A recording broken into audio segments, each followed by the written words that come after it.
Hello and welcome to Tech of the Day. Today we are going to talk about design patterns.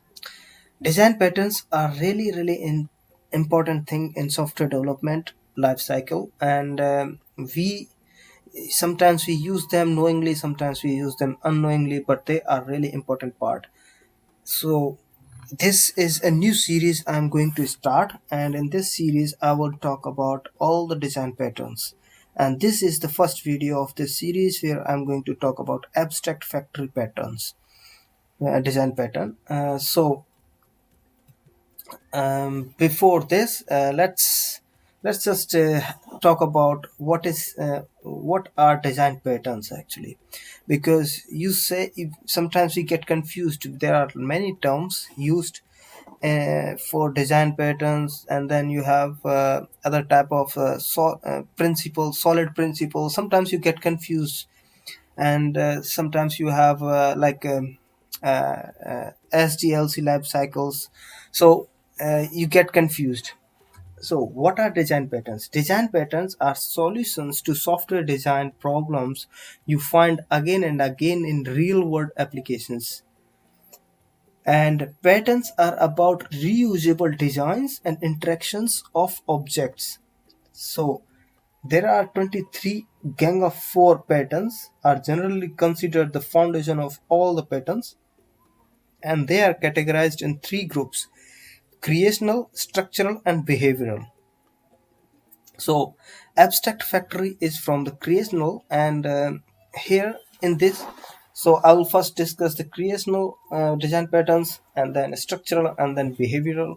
But these this will be in next videos, because then it will be otherwise too big, too long video.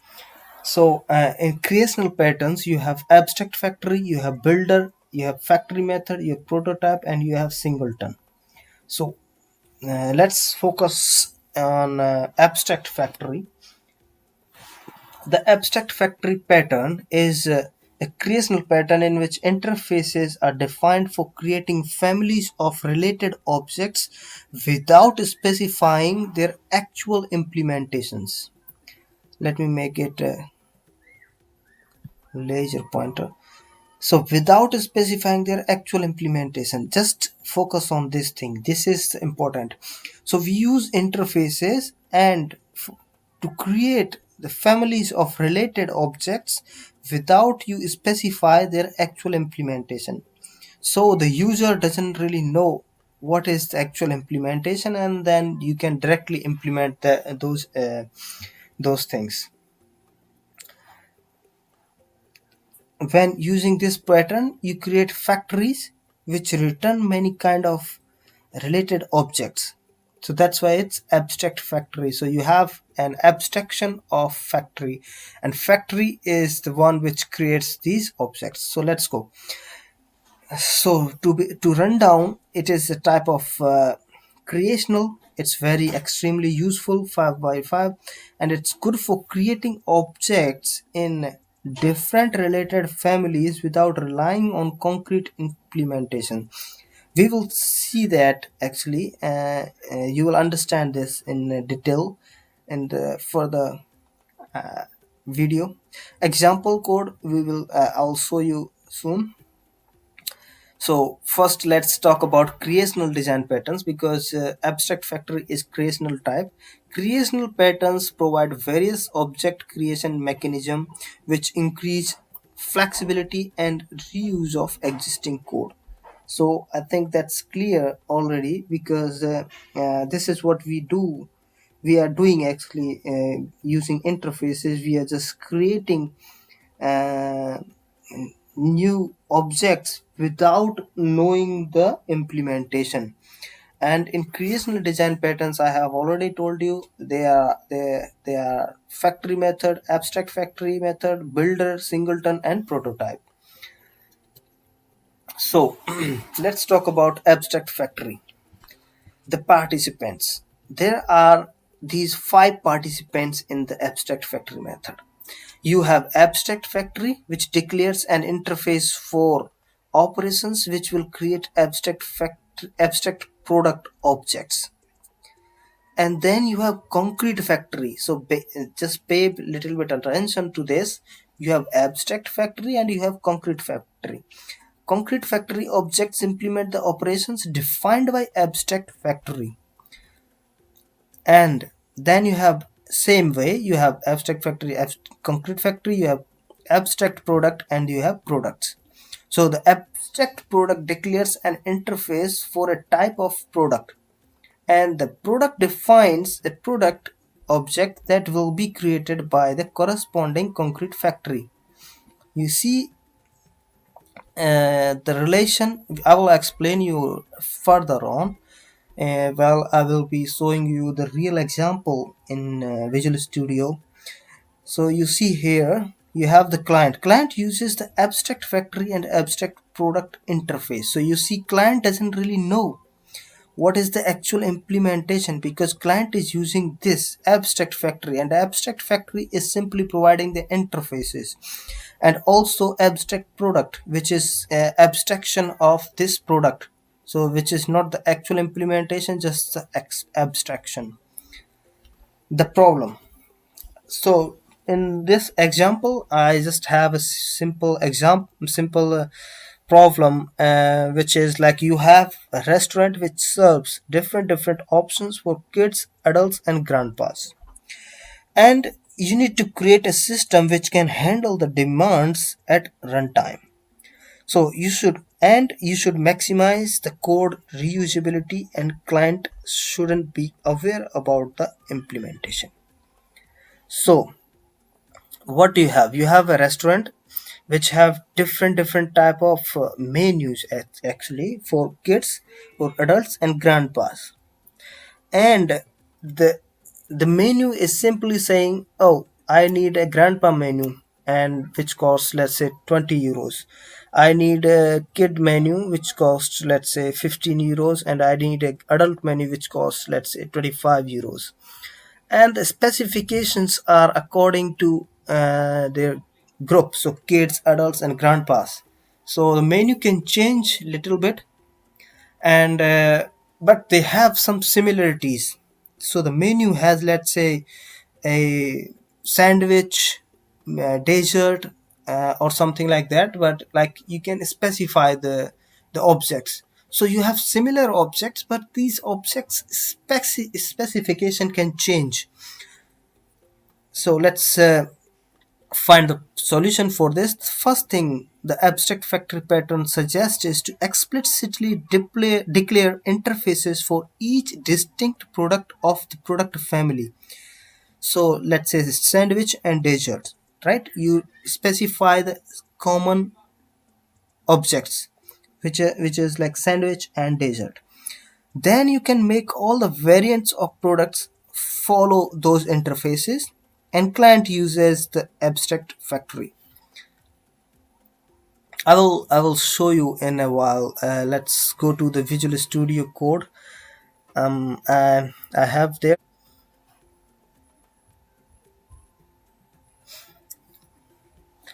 Okay, here is my solution for our restaurant menu problem. Like I have a console application just for example, and you see here I have abstract factory, abstract product, concrete factory, concrete product, and these all things are used in my program.cs. So if I just go through one by one what I said, you need abstract factory, which is just implementing some interfaces. Then you have abstract products, which are the exact products, implementation, interface implementation of the product. Then you have concrete factory, which is like dividing this abstraction to actual factories, which will be generating at the runtime different type of menus. And then you have concrete products, which are specific products, you see here, which can be used by these abstract factory and concrete factory. Not so let's go. So if you see here what I'm doing, I'm simply calling setup console, which is just to make the console a bit what do you say, bit pretty. Let me just run it.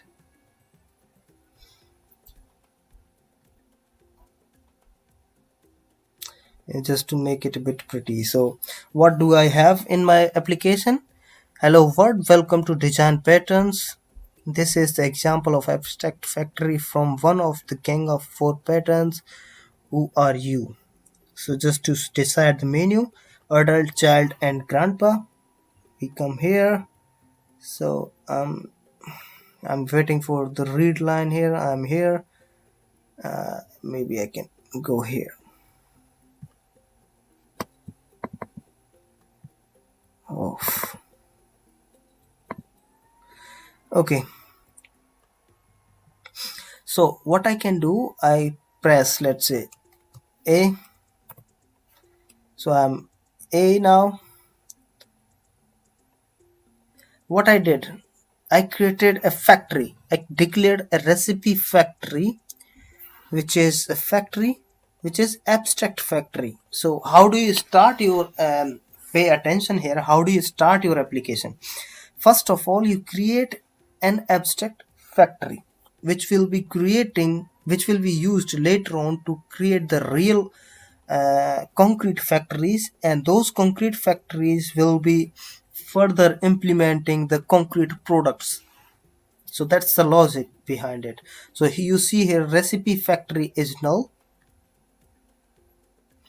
It's null now, and depending on the input, I can initialize the abstract factory, and then it will be concrete factory. Because these concrete factory, let me just open this. What is a recipe factory?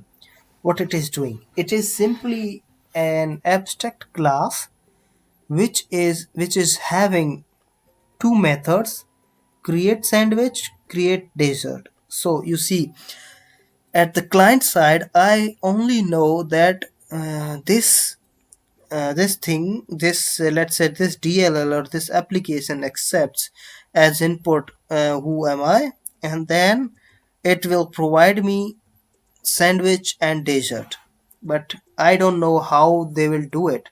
So you see, the abstraction at with the high level is a lot. So I'm just simply saying I created 2 abstract methods which returns sandwich and dessert, nothing else.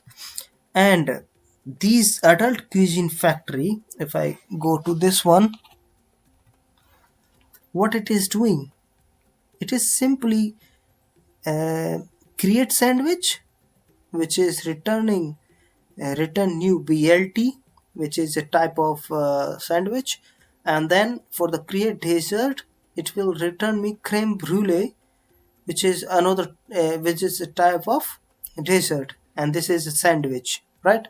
So simply my abstract factory is used to create the concrete factory, and concrete factory is specific to adult, grandpa and kids, you see here. And here I have input as A, so it will be creating adult cuisine factory. So my factory is initialized now. I am type of adult cuisine factory, and then I can simply call factory.create sandwich, because for now my sandwich is empty, and now I have my sandwich, which is type of adult sandwich, which is a BLT. And then you have dessert, and I can now print the type of dessert and factory dessert and sandwich I just created. You see, BLT and creme brulee. But how you do it, then it depends on this concrete products. I just created like this, but you could so now you could have in the concrete product, you could have the real implementation. In the concrete product, you specify, like, I mean, you can do whatever, how you prepare. BLT is different sandwich than other sandwiches, so you will be preparing it differently. So I left it empty, but I could do something, anything here, and I could display those properties here. But simply my idea was to show you how it works. So you see here, now I have creme brulee and dessert creme brulee and sandwich BLT. So I simply created a menu for adults, and then I could also create menu for grandpa. Let's uh,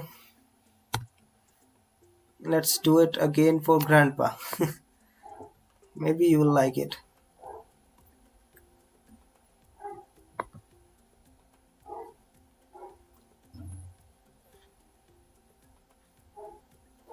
Let's say C. Okay, so let's create a menu for grandpa. So it will create a sandwich, and so sandwich for grandpa is lobster and caviar sandwich, which is so it is this one, which is it is so exact implementation abstract, but exact is lobster and caviar sandwich, which is implementing a sandwich. So it will return a new lobster sandwich, and same for dessert.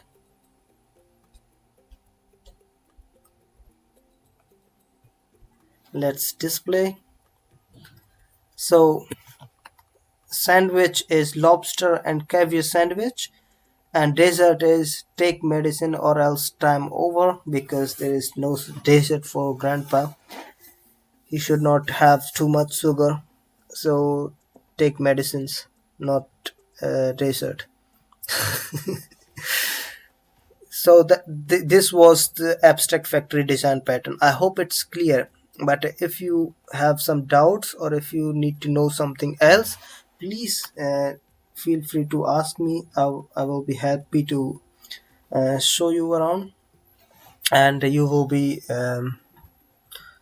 will find a solution, I hope. So what are the advantages of abstract factory pattern? Abstract factory pattern isolates the client code from concrete implementation classes. So this is the main advantages, right? And second is it eases the exchanging of object families. So you can easily create object families so easily. It promotes consistency among objects. That is also another example, because the implementer, let's say you another team who is implementing your code, and your code is based on abstract factory method, then you just need to tell them that you call this, and then it will be consistent, because they don't really know what is happening inside the code. And so it's kind of black box for them, magic, and it happens, and then they just use it, but they don't uh, they are consistent actually. So I hope you liked it, and thank you for watching. Please like, share and subscribe, and let me know in the comment sections, in the comment section, your views. Thank you, bye, have a nice day.